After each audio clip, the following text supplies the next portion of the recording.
আচ্ছা, আপনি কত বছর বাঁচবেন? ৬০ বছর? কি কম হয়ে গেল? আচ্ছা, বড় জোর ৭০, না হয় ৭৫ বছর। আর যদি খুব লাকি হন তাহলে ৮০ অথবা তার একটু বেশি।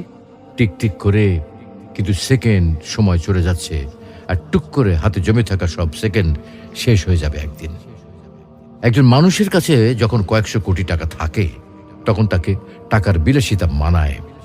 যার কাছে কয়েকশো টাকা আছে তাকে কিন্তু টাকার বিলাসিতা মানায় না। আপনার আয়ু যদি কয়েক হাজার বছর হতো তাহলেই সময়ের বিলাসিতা আপনাকে মানাতো। এত অল্প আয়ুতে মন খারাপ, কষ্ট, পচা ব্যাপার স্যাপারগুলোতে সময় নষ্ট সুযোগ কই?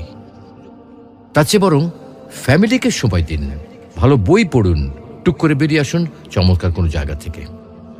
রাত জেগে আকাশ দেখুন, ভোরের সূর্যোদয় দেখুন, সন্ধ্যায় পাখিরা কিভাবে ঘরে ফেরে সেটা দেখুন, নদীর ঢেউ অনুভব করুন।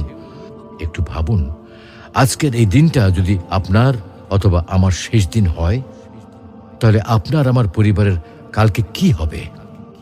অবশ্যই আল্লাহ দেখবেন, কিন্তু এই পরিবার আর নিজের জন্য যে এত সময় নষ্ট করছি তার কি হবে? তো আসুন আমরা নিজ ধর্ম পালনের মাধ্যমে সৃষ্টিকর্তাকে রাজি ও খুশি করি।